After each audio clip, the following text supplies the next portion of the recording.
अध्याय 41 लोहे के भाले को जोड़ना एक। अनुवादक 54,96,90,339। आर। इतनी दूरी से भी सड़ांध की बदबू बहुत तीव्र थी। जिले की एकमात्र व्यावसायिक सड़क होने के कारण आसपास के निवासी मुख्य रूप से यहीं खरीदारी करते थे और घूमते थे। ऐसा नहीं है कि सभी को खरीदारी करना पसंद था, लेकिन सभी दुकानें यहीं केंद्रित थीं।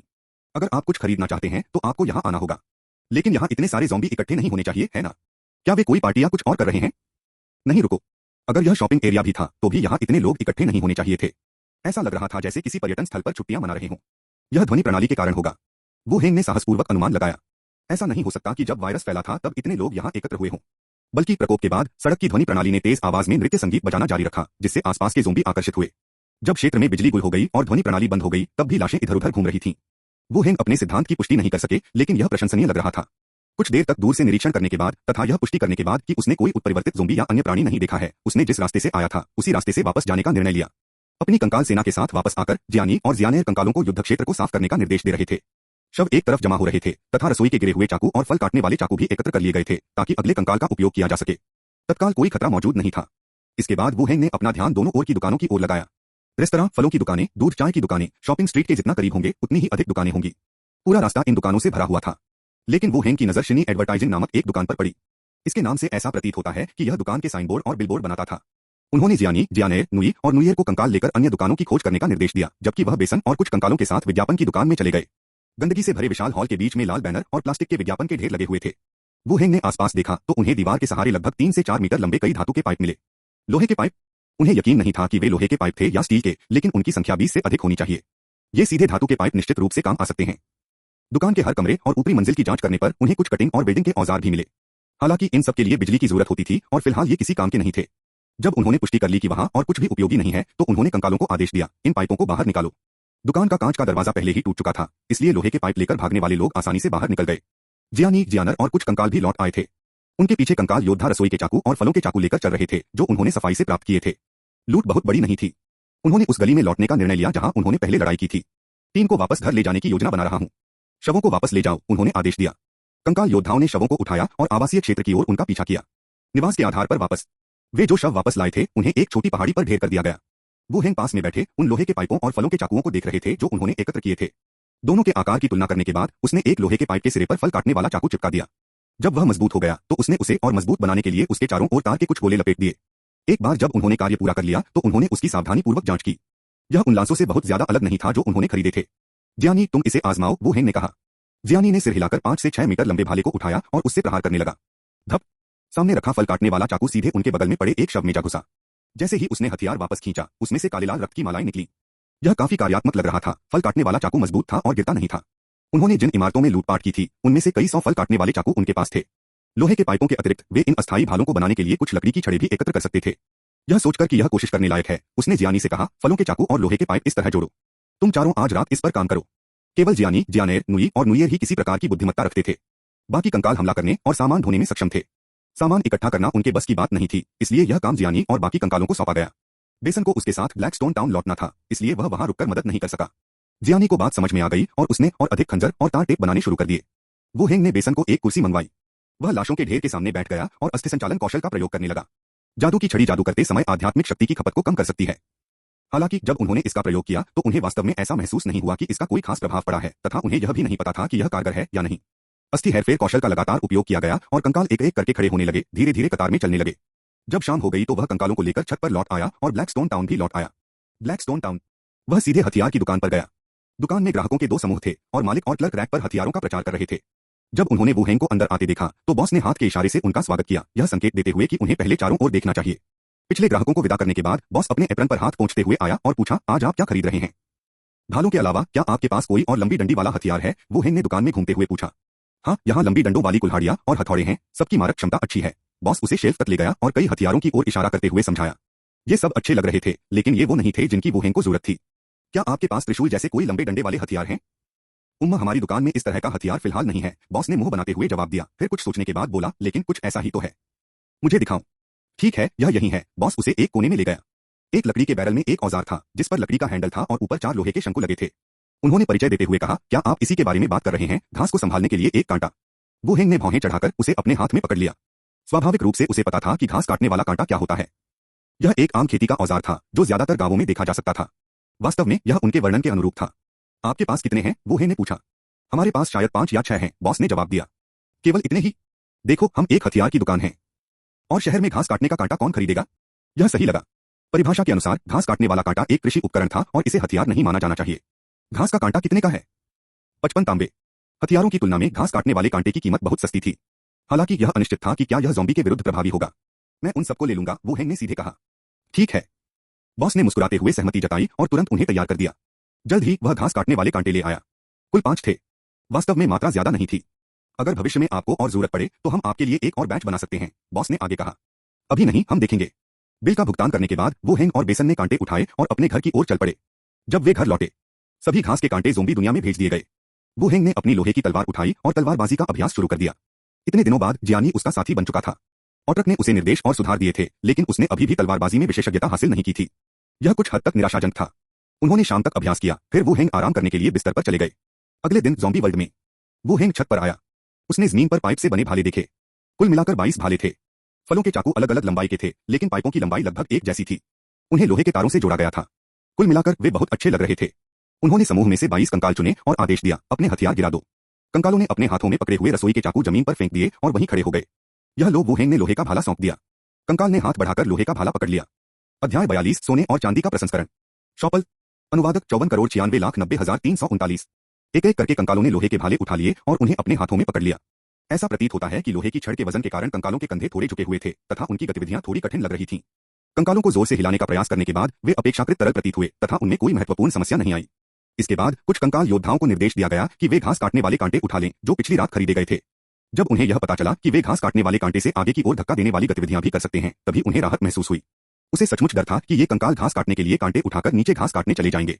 वहां 25 कंकाल लकड़ी के भालों के साथ, 22 कंकाल लोहे के भालों के साथ तथा 5 कंकाल घास काटने वाले कांटों के साथ थे। एक साथ खड़े होकर ऊंचे ऊंचे भालों के साथ यह एक वास्तविक भाला समूह जैसा लग रहा था। हथियार संबंधी पहलू का समाधान हो जाने के बाद उसने एक बार फिर स्थानीय मानचित्र निकालकर देखा। पहले तो योजना सीधे व्यापारिक गली पर कब्जा करके वहां की सोने की दुकानों और बैंकों पर कब्जा करने की थी, लेकिन कल वहां के हालात देखकर वह थोड़ा हिचकिचा रहा था। ज़ॉम्बी की संख्या थोड़ी अधिक थी। यदि वे सीधे हमला करते तो खतरा हो सकता था। एक विस्तृत योजना तैयार करने की आवश्यकता है ताकि ऐसा दृष्टिकोण अपनाया जा सके जिससे व्यवसायिक क्षेत्र में कम नुकसान हो। मुझे याद है कि पास में ही सोने चांदी की एक दुकान है, वू हेंग को अचानक याद आया। पश्चिमी बाजार के बाहर स्थित एक छोटी सी गली में आभूषण प्रसंस्करण की एक दुकान थी। पुरानी पीढ़ी के लोग अपना सोना चांदी वहां ले जाकर कंगन और अंगूठियां बनवाना पसंद करते थे। इसे एक अच्छी तरह से स्थापित दुकान माना जा सकता था। ऐसा लगता है कि हाल ही में इसमें संघर्ष हो रहा है, क्योंकि युवा वर्ग रेडीमेड आभूषण खरीदना पसंद करते हैं। यदि व्यापारिक सड़क पहुंच से बाहर होती तो यह दुकान पहला पड़ाव होती। अपनी योजना तैयार करने के बाद उसने कंकालों को आदेश दिया, मेरे पीछे आओ। खटखट खटखट। कंकाल हिलने लगे और उसके पीछे नीचे की ओर चले गए। पश्चिम की ओर बढ़ते हुए बाजार की एक गली से गुजरते हुए व्यापारिक सड़क की गली के पीछे आसपास से लाशों को हटाने के बाद वू हेंग ने कंकाल संरचना को व्यवस्थित करना शुरू कर दिया। घास काटने वाले सैनिक सबसे आगे थे, पीछे भालाधारी कंकाल योद्धाओं की कतारें थीं। आगे की ओर इशारा करती हुई भालों की परतें घातक कीलों से भरी एक दीवार का निर्माण कर रही थीं। तैयारियां लगभग पूरी होने पर वू हेंग ने निर्देश दिया, बेसन सामने वाली लाश को फुसलाओ। बेसन भीड़ से बाहर निकला और आगे की ओर दौड़ा। कुछ ही देर में बेसन की आकृति फिर से नजर आई। उसके पीछे दर्जनों ज़ॉम्बी अपने दांत और पंजे दिखाए हुए थे। कंकाल दल के पास पहुंचकर बेसन ने भालों को किनारे कर दिया और कंकाल दल की पिछली पंक्तियों में घुस गया। दूसरी ओर उसके पीछे खड़े लाश सीधे कंकालों के भालों पर टूट पड़े। घनी तरह से भरे भाले एक के बाद एक लाशों को छेदते गए, जिससे पीड़ा की चीखें निकलती रहीं। कंकाल योद्धा अपने भालों को अंदर बाहर करते रहे तथा सरल गतिविधियों को दोहराते रहे। आगे वाले ज़ॉम्बी पीछे वाले ज़ॉम्बी द्वारा बलपूर्वक आगे की ओर धकेले जाने के कारण लड़खड़ा गए और भालों से टकराकर अंततः उनकी मृत्यु हो गई। नुई और नुएर ने पीछे से कभी कभी क्रॉसबो से कुछ तीर छोड़े, जिससे कुछ लाशें मर गईं जो संरचना में घुस गई थीं। अनुभव +4 प्राप्त हुआ। बुलाया गया प्राणी कंकाल योद्धा, अनुभव +3। बुलाया गया प्राणी कंकाल योद्धा, अनुभव +3। बुलाया गया प्राणी कंकाल योद्धा स्तर 3 तक बढ़ा, जीवन शक्ति +1। सूचनाएं लगातार प्रदर्शित होती रहीं, जिससे मारने का अनुभव और भी बेहतर हो गया। स्तर 4 पर पहुंचने पर वू हेंग ने देखा कि एक ज़ॉम्बी को मारने से केवल 4 अनुभव अंक प्राप्त होते हैं, जिससे उसकी स्तरीकरण गति बहुत धीमी हो जाती है। युद्ध के बीच में कुछ कंकाल योद्धाओं का स्तर लगातार बढ़ता गया, कई तो स्तर 3 तक पहुंच गए। लड़ाई जारी रही। शोरगुल और लड़ाई की आवाजों ने और अधिक लाशों को आकर्षित किया, जो लगातार उनकी ओर दौड़ रहे थे। लहर दर लहर संख्या बढ़ती रही। वू हेंग दल के मध्य में खड़ा होकर सामने हो रही लड़ाई का अवलोकन कर रहा था। अचानक उसके बगल वाली तीसरी मंजिल की खिड़की टूट गई और बिखरे हुए कांच के बीच से 3 काले आकृतियां ऊपर से उसकी ओर झपटी। वू हेंग ने अपनी जादू की छड़ी उठाई और एक नीला जादुई तीर चलाया। पहली छाया पर सटीक रूप से प्रहार करने के बाद चाप बिखर गया और अन्य 2 छायाओं पर भी प्रहार किया। छाया का शरीर हवा में झटके खाकर सीधा नीचे गिर गया। एक जोरदार झटके के साथ वह जमीन पर गिर पड़ा। कुछ कंकालनुमा कुत्तों ने सबसे पहले प्रतिक्रिया की। वे तेजी से झपटे और गिरी हुई छाया को पकड़ लिया। उनके जबड़े फट गए और वे क्रूरतापूर्वक अपने सिर हिलाने लगे। तीखी चीखों और संघर्षों की एक श्रृंखला में कंकाल कुत्तों द्वारा छाया को टुकड़ों में फाड़ दिया गया। जब माहौल शांत हो गया तो वू हेंग उन छायादार आकृतियों का निरीक्षण करने के लिए आगे बढ़े, जिन्होंने अराजकता के बीच हमला करने की कोशिश की थी। वे 3 बड़े काले चूहे थे। उनका फर चमकदार काला था और उनका आकार लगभग एक वयस्क बिल्ली के बराबर था। ये उत्परिवर्तित जीव नहीं है, वू हेंग ने आश्चर्य व्यक्त किया। उससे पहले के चूहे म्यूटेंट जितने बड़े नहीं थे। वे अब भी चूहों जैसे ही दिखते थे और उनके उभरे हुए दांतों पर ज़ॉम्बी के मांस के अवशेष चिपके हुए देखे जा सकते थे। बाहर से वे अब भी चूहों जैसे ही दिखते थे, लेकिन कुछ मायनों में उन पर उनका प्रभाव पड़ा था। उनका आकार बढ़ गया था और उनमें जबरदस्त आक्रामकता दिखाई देने लगी थी। मनुष्यों पर सक्रिय रूप से हमला करना अच्छी खबर नहीं थी। यदि चूहों में ज़ोम्बीफिकेशन के कारण उत्परिवर्तन विकसित हो रहा था, तो भी यह प्रबंधनीय था। यदि वे अपनी मूल प्रजाति विशेषताओं को बनाए रखने में सफल रहे और विकसित परिवर्तनों जैसा कुछ हासिल कर पाए, तो यह भयावह था। जिस दर से चूहे प्रजनन करते हैं, उसे देखते हुए वे जल्द ही समूह में किसी भी जीवित प्राणी पर हमला कर देंगे। चूहों को देखते देखते आगे की लड़ाई भी समाप्त हो गई। लाशें मार दी गई थीं और कंकाल योद्धा स्टैंड बाय मोड में लौट आए थे। वू हेंग ने कुछ देर तक विचार किया, फिर जमीन पर मौजूद चूहों पर अपनी अस्थि हेरफेर कौशल का उपयोग करने का निर्णय लिया। उनका मांस गिरने लगा और कंकालनुमा चूहे निकलने लगे। कंकाल चूहा स्तर 1। रेटिंग सिर्फ लेवल 1 थी। खोखले कंकाल के भीतर कोई आत्मिक अग्नि प्रकट नहीं हुई। भाले का उपयोग करते हुए उन्होंने चूहे से गिरे मांस को खोजा, लेकिन लाश के कोर जैसा कोई मांसल पदार्थ नहीं मिला। जिद करते हुए उसने बाकी 2 चूहों पर फिर से अस्थि संचालन कौशल का प्रयोग किया। हालांकि कंकालनुमा चूहे दिखाई दिए, फिर भी उसे कोई शव केंद्र नहीं मिला। ऐसा प्रतीत होता है कि इन चूहों में कॉर्पस कोर जैसी कोई चीज नहीं थी। उसने जल्दी से सांस ली। इसके बाद वू हेंग ने कंकालों की अपनी टीम का नेतृत्व किया और अपने गंतव्य की ओर बढ़ना जारी रखा। फुहेंग सिल्वर स्टोर। छोटी सी दुकान 30 वर्ग मीटर से भी कम थी। दुकान के शीशे पर सोने और चांदी की ऊंची कीमतों के विज्ञापन चिपके हुए थे। दुकान के अंदर शोकेस में बस कुछ सोने चांदी के कंगन और अंगूठियां थीं। उनकी संख्या कम थी और उनका ढेर अस्तव्यस्त था। अभी भी कुछ लूट बाकी है। उसने डिस्प्ले काउंटर खोला और उसके अंदर रखे कंगन और अंगूठियां निकालकर उन्हें अपने बैग में ठूंसना शुरू कर दिया। आभूषणों की कीमतों पर बिक्री की बात तो दूर, इन कंगनों में लगा सोना ही काफी कीमती था। एक बार जब वह ब्लैकस्टोन टाउन पहुंच गया, तो भले ही उसने कुछ भी नहीं किया, भीड़-भाड़ वाले इलाकों में आम लोगों की जीवनशैली के आधार पर वह अपने जीवन के बेहतर आधे हिस्से को अच्छी तरह से जी सकता था। वह कंकालों को और हथियार और उपकरण हासिल करने में भी मदद कर सकता था। बस समस्या थी बड़े पैमाने पर हथियार खरीदने का कोई कारण ढूंढना। एक बार जब उसने शोकेस खाली कर दिया, तो उसने दुकान की तलाशी जारी रखी। इससे अधिक होना चाहिए। आखिरकार यह एक स्थापित दुकान है। वह पीछे वाले कमरे में गया और एक मेज के नीचे एक तिजोरी देखी। उसने उसे कांसे की चाबी से खोला। तिजोरी के अंदर प्लास्टिक में बंद सोने और चांदी के आभूषण मिले। काउंटर पर जो था उसकी तुलना में मात्रा बहुत अधिक थी। यहाँ आना सचमुच सही निर्णय था। वू हेंग ने तुरंत उन्हें अपने बैग में भरना शुरू कर दिया। जैसे जैसे वह एक के बाद एक टुकड़े निकाल रहा था, उन्हें अपने बैग में ठूंस रहा था। अचानक पीछे से एक कोमल आवाज आई। चाचा, आप यहाँ क्या कर रहे हैं? वू हेंग पहले तो चौंका और उसके तुरंत बाद उसने अपनी रीढ़ की हड्डी में ठंडक महसूस की। उसकी त्वचा पर रोंगटे खड़े हो गए। अध्याय 43 छोटा भूत कृपया अनुसरण करें। 1। अनुवादक 54,96,9339। अचानक आई आवाज से उसकी रीढ़ में सिहरन दौड़ गई। ये ब्लैकस्टोन टाउन नहीं था, बल्कि एक सोने की दुकान के अंदर था। वहां कोई कैसे बोल सकता था? अपने हाथों में सोना चांदी भूलकर वह गिर पड़ा और दरवाजे की ओर लुढ़क गया। जैसे ही वह लुढ़का, उसकी नजर ध्वनि के स्रोत की ओर गई। वहां कमरे के अंदर एक युवा लड़की की आकृति खड़ी थी, लगभग पारदर्शी, उसे देख रही थी।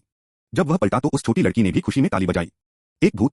माइनिंग विलेज में जिस शिशु आत्मा से उसका सामना हुआ था, उससे बहुत अधिक भिन्न नहीं। उसके सामने खड़ी लड़की एक आत्मा थी। मनुष्य की मृत्यु के बाद बनी आत्मा। हालांकि उसका शरीर और भी अधिक पारदर्शी हो गया था, मानो वह लुप्त हो रही हो। यदि उसे पता होता कि इस दुनिया में उसका सामना भूतों से होगा, तो वह उनसे निपटने के बारे में विस्तृत प्रश्न पूछता। जबकि वू हेंग इस दुनिया में एक भूत की उपस्थिति पर आश्चर्यचकित था। बेसन और कंकाल योद्धा पहले से ही अपने हथियारों के साथ भूत की ओर दौड़ रहे थे। वे आत्मा को काटने के लिए झपटे। भूतनी लड़की चौंककर पीछे हट गई और सीधे दीवार में घुसकर गायब हो गई। गया। इससे पहले कि वू हेंग आराम कर पाता, दीवार का एक कोना। लड़की ने अपना सिर बाहर निकाला। उसकी चौड़ी चमकती आंखें घूर रही थीं। तुमने मुझ पर हमला क्यों किया? युवा लड़की ने गुस्से से पूछा। वह बोल सकती थी और संवाद करने को तैयार थी। क्या हो रहा था? अपनी जगह पर डटे रहो, वू हेंग ने तुरंत आदेश दिया। आगे बढ़ते हुए कंकाल वहीं रुक गए, स्थिर खड़े हो गए। भूतनी लड़की सावधानी से नीचे उतरी, वापस नीम पर उतरी और उत्सुकता से पूछा, चाचा, आप यहाँ क्या कर रहे हैं? मैं कुछ ढूंढने आया हूँ। आप क्या कर रहे हैं? आप यहाँ क्या कर रहे हैं? वू हेंग ने जवाब दिया और पलटवार किया। कैप्टन ऑटर के शब्दों में बाल आत्माएं परेशान करने वाली थीं। समाज में अनुभवहीन होने के कारण उनमें सही और गलत की समझ का अभाव था, तथा वे मनमाने ढंग से कार्य कर सकते थे। खनन गांव का भूत शिशु इसका एक उदाहरण है, जिससे निपटना काफी कठिन है। यह मेरे घर की दुकान है, युवा लड़की ने आत्मविश्वास से कहा। अरे यार, मुझे तो लगता है कि मैं पूरी तरह से गलत हूँ। तो यह तुम्हारी जगह है ना? मुझे नहीं पता था। कोई बात नहीं। बाहर सब पागल हो गए हैं, जो भी दिखता है उसे काट लेते हैं। दुकान नहीं चल पा रही है, इसलिए जब हालात ठीक हो जाएंगे तो मैं दादाजी से शहर में चिड़ियाघर के पास एक नई दुकान खुलवा दूंगी। छोटी लड़की ने पीठ पीछे हाथ रखे आराम से चलते हुए कहा। तुम्हारे दादाजी अभी भी हैं? युवा लड़की क्षण भर के लिए रुकी और असमंजस से उसकी ओर देखते हुए बोली, जरूर, पहले दादाजी हैं, फिर पिताजी, फिर मैं। क्या आपको पता नहीं था, चाचा? लानत है। अच्छा, तो फिर तुम्हारे दादाजी कहाँ हैं? वू हेंग ने अपनी पूछताछ की रणनीति बदल दी। घर पर। छोटी लड़की ने जमीन पर पड़े बैग पर नजर डाली और बोली, चाचा, क्या आपको इन सोने के टुकड़ों की जरूरत है? वू हेंग ने बैग में रखे सोने और चांदी के गहनों को देखा और सिर हिलाया। युवती ने एक क्षण सोचा और फिर बोली, तो फिर हम शर्त क्यों न लगाएं? किस तरह की शर्त? उसके सामने जो भूत लड़की थी, वह पहले देखी गई भूत शिशु जैसी बिल्कुल नहीं थी। वह सामान्य दिखती है और स्पष्ट बोलती है। इसके अलावा उसने कोई दुर्भावना नहीं दिखाई, जो मनुष्यों से लगभग अलग थी। मेरे घर पर कुछ सोना है, मेरे दादाजी का। अगर तुम मेरे दादाजी और पिताजी के लिए खाना लाओगे तो मैं तुम्हें दे दूंगी, ठीक है? छोटी लड़की की बड़ी बड़ी आंखें उत्सुकता से उसे घूर रही थीं। तो पता चला कि वह चाहती थी कि वह उसके परिवार को खाना पहुंचाए। लेकिन अगर उसके दादा और पिता दोनों जीवित थे तो उसकी मृत्यु कैसे हुई? यह बेचारी लड़की। लेकिन यह दुनिया का अंत है, कौन अच्छा कर सकता है? मुझे लगता है आपका मतलब व्यापार या विनिमय से है ना? हाँ, यह तो धंधा है। और मेरा घर ज्यादा दूर नहीं, बस यहाँ से पीछे, बस कुछ ही कदम की दूरी पर है, छोटी लड़की ने आत्मविश्वास से कहा। दरअसल उसके पास खाने की कोई कमी नहीं थी। एक सामान्य खोजबीन से काफी समय तक चलने वाला पर्याप्त भोजन मिल सकता है। युवा लड़की के साथ व्यापार पूरा करना या किसी जीवित बचे व्यक्ति की मदद करना कोई समस्या नहीं थी। इसके अलावा लड़की के अनुसार दुकान उसके दादा द्वारा चलाई जाती थी, जिनके पास संभवतः आभूषण बनाने के लिए एक कारीगर का कौशल था। यह भविष्य में काम आ सकता है। उनकी मदद करने से कोई नुकसान नहीं होगा, और जैसा कि लड़की ने कहा, सोना पाने से उसे कुछ भी नुकसान नहीं होगा। वे कहाँ हैं? वुहेंग ने पूछा। बस पीछे, मैं तुम्हें वहां ले जा सकती हूँ, युवा लड़की ने खुश होकर कहा। तो चलो ठीक है, जाओ। वाह, शुक्रिया अंकल। छोटी लड़की खुशी से उछल पड़ी और हवा में घूमने लगी। मेरा इंतजार करो, मैं बाहर जाकर कुछ खाना ढूंढता हूँ, वुहेंग ने आगे कहा। ठीक है। वुहेंग ने तिजोरी में बचा हुआ सोना और चांदी इकट्ठा किया, अपना बैग उठाया और दुकान से बाहर निकल गया। उन्होंने पास में ही एक अनाज और तेल की दुकान ढूंढी, कंकालों से चावल, आटा और खाना पकाने के तेल की कई बोरियां मंगवाईं और वापस आ गए। यह उनके खाने के लिए पर्याप्त होना चाहिए। इसके अलावा उसने आसपास के अधिकांश लाशों को पहले ही खत्म कर दिया था। यदि वे सावधान रहें तो वे बाहर आ सकते हैं और सामान्य जीवन जीने के लिए भोजन की तलाश कर सकते हैं। सोने की दुकान पर लौटते हुए वह युवा लड़की हवा में तैर रही थी, कंकालों के चारों ओर चक्कर लगा रही थी। उसकी आंखें भूतविद्या के भय के बजाय जिज्ञासा से भरी हुई थीं। यदि वुहेंग ने उन्हें पीछे हटने का आदेश नहीं दिया होता तो एक कंकाल ने उन पर चाकू से वार कर दिया होता। चलो चलें, तुम्हारा घर कहाँ है? वुहेंग ने पूछा। बस पीछे, मैं तुम्हें वहां ले चलूंगी, लड़की ने कहा और दीवार में कूदकर गायब हो गई। धत तेरी की! वुहेंग ने एक खिड़की खोली और जाती हुई आत्मा पर चिल्लाया, मैं दीवारों के आर पार नहीं जा सकता। लड़की पुनः प्रकट हुई और उसे बाहर से पीछे की ओर ले गई। एक कोने को मोड़ते हुए वुहेंग ने कंकाल योद्धाओं की अपनी सेना के साथ एक शक्तिशाली जुलूस निकाला और लड़की का पीछा करते हुए एक आवासीय क्षेत्र में प्रवेश किया। घूमते हुए लाशों ने अचानक कंकाल दल को देखा तो वे उत्साह से दहाड़ने लगे और उनकी ओर दौड़ पड़े। भाले आगे बढ़ाओ, वुहेंग ने आदेश दिया। भालाधारी कंकाल अपने भालों को सीधा करके युद्ध के लिए तैयार हो गए। धप धप धप, लाशों को भालों से मारने की आवाज गूंज उठी। बड़ी संख्या में लाशें भालों से टकरा गईं। आगामी युद्ध में एक रास्ता साफ कर दिया गया। फिर कंकालनुमा शिकारी कुत्ते कंकालों पर टूट पड़े और धीमी गति से चलने वाले लाशों को मार डाला। आसपास का वातावरण फिर से शांत हो गया। मेरा घर दूसरी मंजिल पर है, छोटी लड़की ने उनके सामने एक इमारत की ओर इशारा किया। कंकालों को दालान से बाहर निकालने के बाद वे दूसरी मंजिल पर चले गए। युवा लड़की की सलाह का पालन करते हुए वुहेंग ने डिजिटल लॉक का पासवर्ड डाला और वे अपार्टमेंट में प्रवेश कर गए। लिविंग रूम में अंधेरा था, खिड़कियां कसकर बंद थीं, हवा में सड़ांध की गंध थी। वुहेंग की भौहें सिकुड़ गईं। यह ऐसा स्थान नहीं लग रहा था जहां कोई जीवित व्यक्ति रहता हो। इससे पहले कि वह कुछ पूछ पाता, उसने भूत को पुकारते हुए सुना, दादाजी, पिताजी, मैं आपके लिए खाना लाया हूं। प्रवेश द्वार जोर से बंद हो गया। गर्जन! एक शयन कक्ष की दिशा से एक ज़ोंबी की दहाड़ सुनाई दी। अध्याय 44, नए सदस्य और पुरस्कार। मतदान और अनुवर्ती पठन अनुरोधित 1।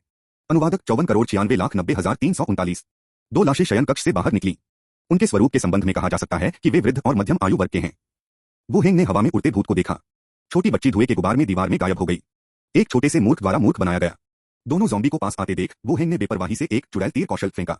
नीली ऊर्जा से बना ऊर्जा भाला अपने निशाने पर लगा, जिससे ज़ॉम्बी थोड़ा कांप उठे। वह पीछे मुड़ा और अपने पीछे का दरवाजा खोला, एक तरफ खड़ा हो गया और आदेश दिया, हमला करो। कंकाल योद्धा जो दालान में रह गए थे, बैठक कक्ष में प्रवेश कर गए। उन्होंने अपने हाथों में पकड़े चावल और तेल के बैग फेंक दिए, रसोई के चाकू निकाल लिए और हमला करने के लिए झपटे। लाशें तुरंत जमीन पर गिर गईं और कई चाकू गिरे, जिससे लाशें मौके पर ही मर गईं। अनुभव +4 बुलाया गया प्राणी कंकाल योद्धा, अनुभव +3 अनुभव +4 बुलाया गया प्राणी कंकाल योद्धा, अनुभव +3 जैसे ही अनुभव हुआ, दोनों लाशें मर गईं। लिविंग रूम में सन्नाटा छा गया और कंकाल योद्धा स्टैंड बाय मोड में लौट आए। वुहेंग ने दरवाजा खोला और गलियारे की ओर देखा। उसे छोटा भूत नजर नहीं आया। वह डर गया होगा और भाग गया होगा। किसने सोचा था कि अगर मैं यहां तक पहुंचने के लिए हत्या कर सकता हूं तो 2 लाशें मुझे कैसे मार सकती हैं? यह पुष्टि करने के बाद कि कमरे में कोई लाश नहीं है, वुहेंग ने कमरे के चारों ओर देखना शुरू कर दिया। सचमुच इस परिवार की रहन-सहन की स्थिति काफी अच्छी थी। उनका फर्नीचर और सजावट आसपास के इलाकों में सबसे बेहतरीन थी। इधर-उधर खोजबीन करने के बाद वुहेंग को अध्ययन कक्ष में एक और तिजोरी मिली। उसने इसे एक कांसे की चाबी का उपयोग करके खोला। तिजोरी 3 परतों में विभाजित थी। सबसे ऊपरी परत में परमिट, योग्यताएं, अनुबंध रखे जाते थे। बीच वाली परत में करीने से रखे सोने के बार और कुछ सोने के आभूषण रखे जाते थे और सबसे निचली परत में नकदी, कागजी जमा पर्चियां और बैंक कार्ड रखे जाते थे। सोने को देखकर वुहेंग को समझ नहीं आया कि क्या कहे। छोटी लड़की ने उससे पूरी तरह झूठ नहीं बोला था। घर में वास्तव में बहुत सारा सोना था। सारा सोना पैक करने और कुछ अन्य मूल्यवान वस्तुओं को इकट्ठा करने के बाद वुहेंग लिविंग रूम में लौट आया और दोनों लाशों पर हड्डी हेरफेर कौशल डाला। दोनों कंकाल धीरे धीरे उठ खड़े हुए और टीम में शामिल हो गए। वुहेंग वहां रुका नहीं, बल्कि वहां से चला गया, कंकालों को ले गया और दुकान वाली गली में लौट आया। उन्होंने कंकालों को निर्देश दिया कि वे उन अपरिवर्तित शवों को ले जाएं और उस भवन की ओर चल पड़े जिसमें वे रहते थे। वह आवासीय परिसर जिसे उसने कई बार खाली किया था, अब और भी सुरक्षित हो गया है। वह बिना किसी बाधा के घर लौट आया। वुहेंग ने लाशों पर हड्डी हेरफेर कौशल का प्रयोग जारी रखा। यह सूखा और उबाऊ था। Blackstone town profession association. पिछले चर्च ऑफ डिवाइन पनिशमेंट मामले के कारण एसोसिएशन के हॉल की कई जगहों पर मरम्मत की जा रही थी। यहां तक कि खुले क्षेत्र में भी आप तलवारों के निशान और गोलियों के छेद देख सकते थे। वुहेंग सीधे फ्रंट डेस्क की ओर चले गए और बेसन को आराम करने के लिए छोड़ दिया। श्री वुहेंग, मैं आपकी किस प्रकार सहायता कर सकता हूं? रिसेप्शनिस्ट ने मुस्कुराते हुए कहा। देखो, पिछली बार का काम पूरा हुआ या नहीं? पोषण वाला काम, वुहेंग ने कहा। विषहर औषधि का कार्य कुछ दिनों के लिए पोस्ट किया गया था। उन्होंने स्वयं ही सामग्री का सूत्र प्रदान किया। यह इतना धीमा नहीं होना चाहिए। वेट्रेस ने अपना रिकॉर्ड बुक पलटते हुए सिर हिलाया। सिर हिलाते हुए उसने कहा, यह पहले ही बन चुका है, मैं इसे आपके लिए लाऊंगी। कर्मचारी सदस्य जल्दी से एक लकड़ी का बक्सा ले आया। बक्सा खोलने पर उसके अंदर औषधियां दिखाई दी। यह आपके द्वारा पोस्ट किए गए अनुरोध से संबंधित दवा है। कुल 3 बोतलें हैं, सभी खत्म हो गई हैं। अनुकूलित मारक औषधि। वर्णन एक विशिष्ट विष के विरुद्ध निर्मित औषधि। आइटम के विवरण की पुष्टि करने के बाद वू हेंग ने सिर हिलाकर कहा, धन्यवाद। औषधियों को संग्रहित करने के बाद उन्होंने विश्राम क्षेत्र की ओर हाथ हिलाया जहां स्केलेटन बेसन का दस्ता था और उस ओर चल पड़े। मैं कई दिनों से वहां नहीं गया हूं। मुझे जाकर अपना चेहरा दिखाना चाहिए। मैं लंबे गलियारे से होते हुए लाउंज में आ गया। मैंने दरवाजा धक्का दिया और कमरे में प्रवेश किया। लाउंज में कैप्टन ऑट्रक और कैबिना के अलावा सोफे पर एक छोटे बालों वाली शामल लड़की बैठी थी। यह अच्छी बात है कि आप यहाँ हैं, वू हेंग। मैं आपको नई सदस्य यूली से मिलवाता हूँ। वह एक ड्रूड है। फिर वह सोफे पर बैठी लड़की की ओर मुड़ा। यह वू हेंग है, हमारी टीम का जादूगर। एक ड्रूड, ऐसा जो भालू या भेड़िया बन सकता है। वू हेंग ने अपने सामने बैठी लड़की की ओर देखा। लड़की छोटी, नाटी और नाजुक थी। उसकी त्वचा का रंग गेहुआ था और वह ज्यादा उम्र की नहीं थी। उसके कंधे तक लंबे छोटे भूरे बाल थे जो हल्के कर्ल के कारण रूखे लग रहे थे।